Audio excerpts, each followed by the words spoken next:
Hi guys, maayong gabi din natong tanan no. So, kumusta day mo no? So, I hope nga okay mong tanan. So, karon di ay kay karon pa jud ko ka higayon og video or kano kay kanang na busy jud ko actually. I'm so busy today. Grabe ka busy akong kuan nya karon sad kay ganang nagkuan sa ko kay tomorrow my parents will come back here. Mo kuan na sila kay mag continue na si pa akong papa sa iyahang medication sa iyang medical thing kay kinahanglan magud siya no ah kinahanglan na siya mo balik sa iyang doctors and then kinahanglan siya og kanang tooth extraction mag duha ka book yang ngipon niya need ipaibot jud no. So yan na siya diri medyo mahal-mahal siya which is already been scheduled. So I don't know how long di gonna stay or basin mo biya na pud siya no nga dili bitaw ka human sa iyang mga angay ko anon kay ana gina kong papa usay sa puton ka kay kana ganing naka-schedule na ang tanan and everything nga imo na ganing gisit aside ang angay nimo nga buhaton bitaw kay para ma-priority nimo siya pero nasa di siya iyang plano. Nya lain bin akong papa no sa nakaila sa akong papa no lain akong papa kay kana once nga nagplano na siya iyahagin may mukuan sa unsaon pa natug ka ng reason out pildi jud ko permi. So anyway, today kay kanang today tonight di ay kay na busy ko kanang earlier busy ko kay nagkuan ko namalit ko sa mga angay na kung ano no. So tonight I was busy doing some baking. Nag-bake ko today, I'll make some lemon meringue which is his favorite and then also na I don't know if it's correct pronunciation meringue basta lemon meringue whatever it's called. And then nagbuhat sa ko og kanang egg pie ba to or egg kuan basta egg pie or whatever it's called. So nagbuhat ko. So ako pa siyang gipa-call off. I just finished doing it. Pag-upad ko na human nag-bake ko kapoy-kapoy ang atong drama ron. So, mao na akong kuan karon no, wala pa kay kuan pero next week I hope nga next week makaubawi na jud ko ninyo. Kay karon medyo busy pag kayo ako ang life kay birthday magud sa ko ang Paris tomorrow. So, I'll prepare something for him. Dili siya big kuan kay wala mo guna sila sa ilaha nga kanbitang big celebration for birthday. So, this is only for me. Kana ako lang siyang kuanan ba. So, nag-prepare ko sa akong mga kuan niya tomorrow. So he preferred homemade nga mga food, homemade desserts. So mas preferred siya na prepared siya homemade cakes. So mao nang ako ang gikabistihan karon. So I'm making some homemade for him, mga desserts for him.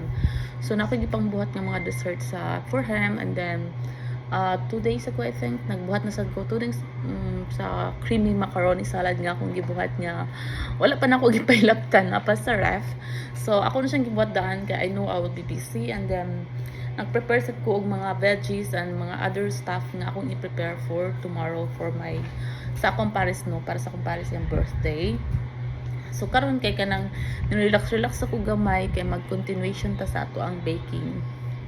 So hagard kay tagnaw mga panahon na kay grabe busy jud kaayo ko. Pasensya na kay kana ganin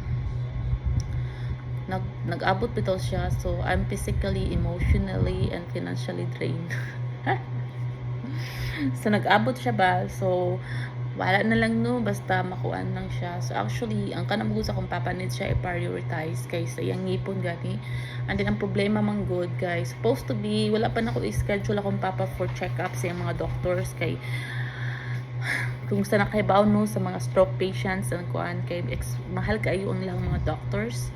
So nanay ko na kong papa 3 doctors na siya 3 doctors and they're both expensive.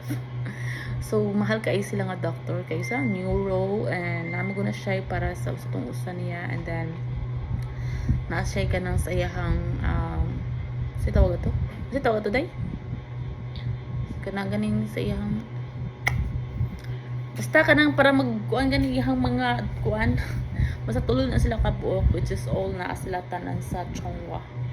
So medyo mahal and then mahal ang ilahang kuan and then tambal of course. Hopefully walay kuan mo niya.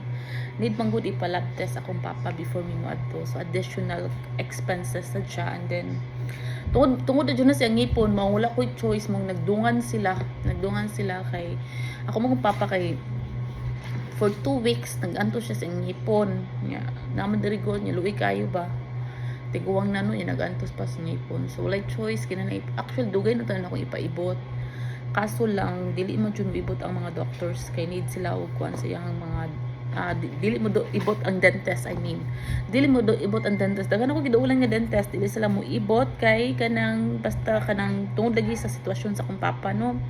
So need sila clearance gikan sa doctor. So mo ni rason nganong nga mobalik amo siya ipa-check up sa iyang doctors nga kanang kuan kay nanginhanlan mi sa ilahang go nga okay ra nga ibtan akong papa sa ngipon. Actually my papa is fine.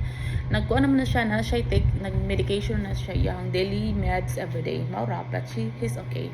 Ang iya lang yung ngipon actually my father kuan siya need siya check up every 3 months.